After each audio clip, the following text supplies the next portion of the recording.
This is a wake-up call for Nintendo, and I've got the sales numbers to prove it. And let me warn you up front, it's not pretty. Nintendo's shiny new Switch 2, which was supposed to usher in this new golden era of handheld console gaming, has already stumbled into a massive problem. A problem that, honestly, a lot of us saw coming the moment Nintendo revealed those dreaded game keycards. And here's the kicker. Nintendo didn't even get exposed by Sony, or Microsoft, or even their own fan base at large. No, they got exposed by a company that Nintendo fans would probably never expect, CD Projekt Red. Yep, the studio that launched Cyberpunk 2077 in absolute chaos 5 years ago is now the one giving Nintendo a masterclass on how to actually respect physical media. And the best part? The sales back it up. So today, we're going deep. Why Cyberpunk 2077's Switch 2 sales prove players still care about physical games, why game keycards are already a failed experiment, and what this means for the future of the Switch 2. Let's rewind for a second. When Nintendo announced the Switch 2, everyone was excited. More power, backward compatibility, fancy new OLED screen. But quietly, Nintendo slipped in this little innovation that wasn't really an innovation at all. The game keycard. Now, what's a game keycard? It's basically a plastic Switch cartridge with nothing on it, just a license key. You buy it, pop it into your system, and instead of booting up the game, it tells you, hey buddy, go download the whole thing from the internet. And let's be real, this isn't new. We've seen it before with other consoles. On Xbox, we've seen code-in-a-box releases, on PlayStation 2.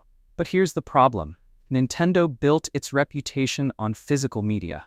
This is the company that had cartridges back in the NES days, cartridges on the N64, even GameCube discs that you could take anywhere and they just worked. Heck, the Wii and Wii U? Pop in a disc, you're playing. No nonsense. And then suddenly in 2025, Nintendo says, hey, let's give you an empty piece of plastic and pretend it's the same thing. No, it's not. Why do publishers love it? Easy, money. A 64GB Switch 2 cartridge costs around $17 to manufacture. That's steep, especially if you're selling millions. A keycard though? Pennies. You save a ton. Why do players hate it? Because it completely destroys the point of buying physical in the first place. Now, let's talk about something publishers clearly don't understand. The collector's mindset. If you're like me, you want a shelf full of games that actually mean something. Not a row of plastic boxes with empty cards inside. I'll give you an example. I recently replayed BioShock, the original, on my PS3. The disc is right there on my shelf. I pop it in, and boom, the game just works. No servers, no patches required. That's preservation. That's ownership. Now fast forward 20 years. Imagine you're a kid who bought a Switch 2 game keycard in 2025. Servers are gone. Nintendo has shut everything down. Because remember, Nintendo has already killed the Wii Shop, the 3DS Store, and the Wii U eShop. What happens to your game then? It becomes a paperweight. A worthless piece of plastic. And here's the worst part. Nintendo even admits this. They literally say you'll be able to download your games for the foreseeable future. What does that mean? A year? 5 years? 10? They won't say. And that's terrifying if you care about keeping your collection. Now here's where CD Projekt Red comes in to save the day. They looked at all this nonsense and said, no, we're going to do it right. Cyberpunk 2077. Ultimate Edition comes to Switch 2. Entire game plus Phantom Liberty expansion, fully on a 64GB cartridge. No downloads. No, please connect to the internet. You buy it, you own it. You can play it offline on a plane. You can play it 20 years from now. And the results? Instant proof.